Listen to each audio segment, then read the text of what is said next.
You know, it has been a minute since we've talked about Dragon Age the Veilguard on this channel. You know, that the game that used to be so exciting, so successful, it was praised by journalists everywhere while ignored by the people who would actually pay for it. It was a massive failure. It was such a blow to BioWare that they actually had massive layoffs and studio closings in January, and it basically kind of sounded off the alarm of death to the whole franchise. And ever since then, we haven't had any news or anything noteworthy to talk about, otherwise than a reference that this is an example of how bad a game can be. And now we had this one possibly last thing that we can say about it and we can talk about, and I think that it's time to put on the lid on the whole thing.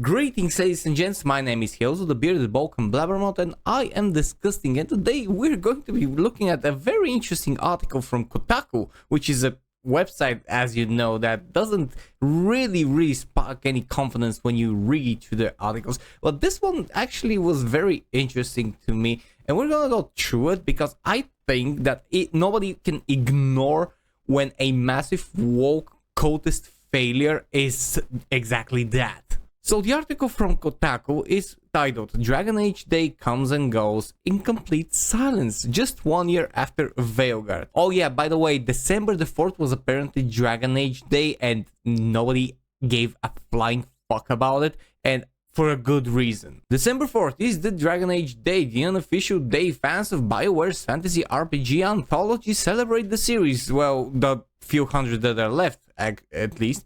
Last year, the studio earnestly participated. Dragon Age The Veilguard was only about a month old at the time, so BioWare released the game's incredible character creator for free and broke down early player choices on social media.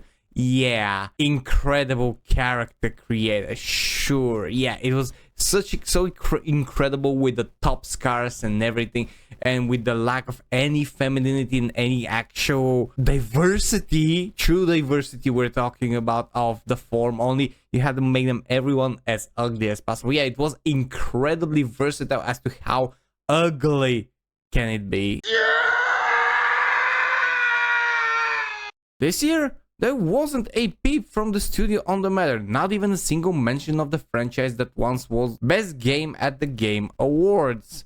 If you look at BioWare's Dragon Age social accounts, the last time the studio used the game's X account was to repost an ad for the Veilguard on the EA Play subscription service on August 28th. The developer's official blog last post was on November 7th, celebrating Mass Effect's equivalent holiday and 7th day, which has a small update on the upcoming 5th game and the Amazon television series. Yeah, Mass Effect is still kinda in the wind. They still might just potentially pull out a win with a 5th game and potentially the Amazon TV series. Although the plausibility of that happening is almost zero, it's still not a set deal. We could have something good there, but it's just very improbable to have that. However, they can still celebrate N7A for one because Mass Effect is something of a classic, and N7 Day is a celebration that was much more active than the Dragon Age Day, and the Mass Effect games are still largely okay apart from Andromeda, so we still have that little fire going on. Whereas with Dragon Age, well, basically you killed it. You pull the bullet, you pull the trigger with Veilguard and just decided to absolutely annihilate everything. So there is no surprise there. You'll find no such post about Dragon Age. BioWare has admitted it's become a one-game studio after massive layoffs back in January, so there is no 5th Dragon Age game in the works. Yes, you killed every possibility of that happening, but the silence also casts a shadow on the RPG series past. If you're only passively paying attention, it might make sense for the studio to not make a big deal about the series without the sequel it's actively promoting. But for fans and the developers who spend decades working on Dragon Age, it's another insult to beloved games that seem to sometimes get the short end of the stick over their troubled development. You know, people who want to play and want to celebrate Dragon Age as a series, even Veilguard, they can go and play the games. That's how they celebrate. They can go and buy the games again. They can go and update their profiles. They can give the game to someone to hook them up.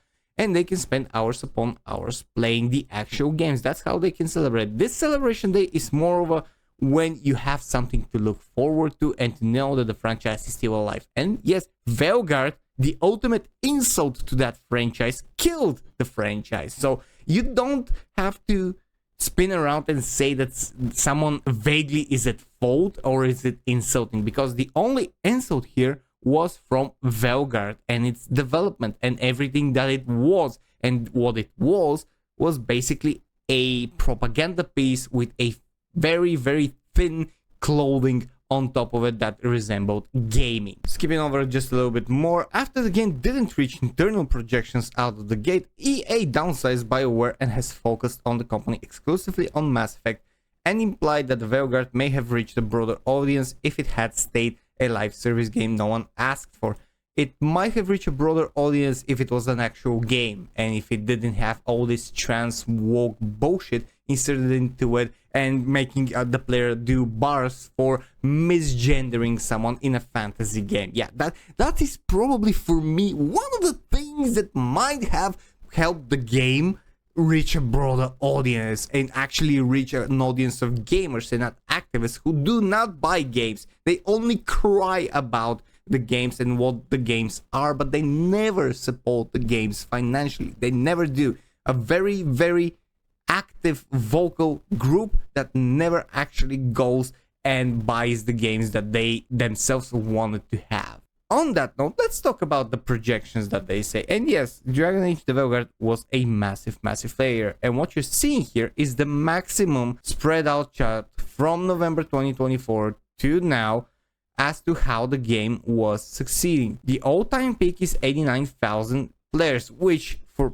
some games it's good, for some games it's not. It's definitely not a good look when you have hundreds upon hundreds of millions of dollars inserted into a game that was developed for nearly a decade. And as you can see, the steep decline is immediate after some people played the game and realized what it is and uploaded the clips, and everybody else saw what's actually within the game. And since then, it's pretty much a flat line. You still have around 1,000 people and currently 727 players that do enjoy for some reason the game. I don't know why. That's their own business. And again, you are absolutely allowed. Nobody can say what you can and cannot enjoy. If you like the game, play the game. However, it is prevalent that you are in the very, very big minority. And when you see the owner estimations, the most positive one is from VG Insight, 1.28 million for what was then a $60 game. And when you see here LGBTQ tag, fantasy tag, politics tag immediately in your face, you see that this directly correlates to a 68% approval rating. And this is not good for a game that should have been gunning for a game of the year.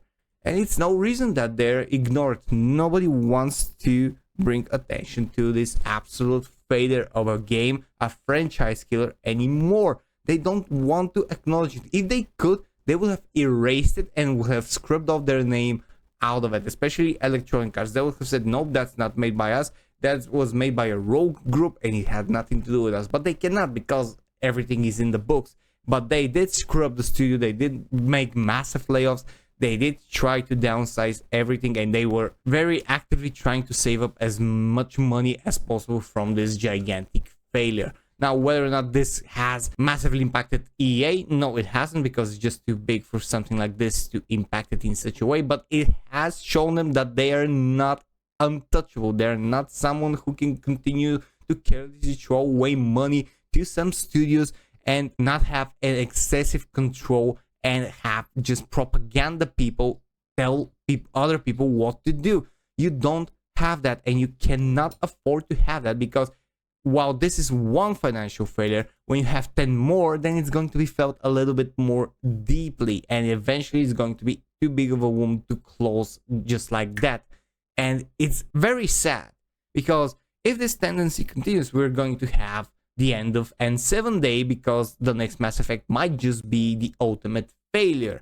You might have the additional failure with the Amazon TV series. You might have another franchise that has been buried by incompetence, by woke politics, by activists, and by the lack of actual talent, because actual talent doesn't give a fuck. But it is still the case when you know what you're doing, but you don't align yourself with the right political group to not be picked up for the job. And until that, every studio is still in danger on top of everything else that is threatening them now. So something has to change. And one thing that can fastly change is who you hire, how you hire them by, and what criteria you have, or rather don't have, because politics have no place in video games. At least propaganda politics don't have that place. And once the big studios realize it, they might just extend their lifespan a bit more. But anyways, that's all I have for this video today. Thank you very much for watching. If you did enjoy it, please press the like button, the subscribe button if you want to see more of my channel,